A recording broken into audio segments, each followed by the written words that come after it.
I want to look at this homework question 3 on week 10 last week. I got this question, and I want to use this video to answer it, but very quickly because YouTube has link restrictions.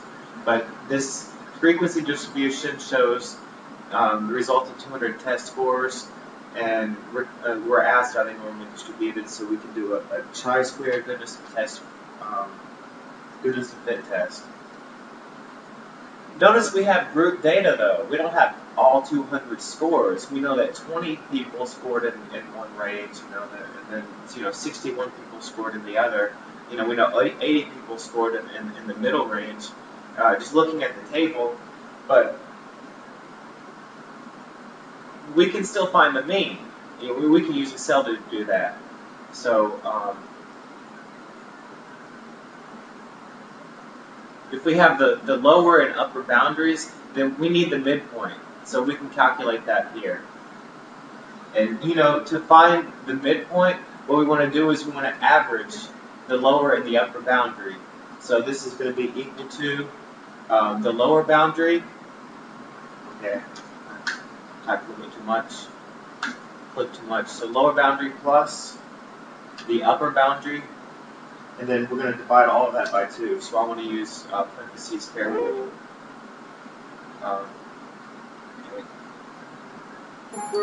I'm getting these messages, but I already know what I did wrong, so I don't want to get in here and fix this. So we average the lower and the upper, and then I want to use this result on several. The next column we're going to need here, this f times x, let's make sense out of that.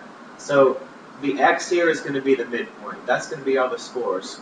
There was 20 scores in this class, in this score range. There's 20 scores. And we don't know what they are because we're given group data, but we can use the midpoint as the estimator for all 20, because some might be above, some might be below, but we're just using the midpoint. And then, so this column, this f times x, what that does is it multiplies the frequency times the midpoint. So that's essentially adding up everything in that class, and then we want to do that for all the classes.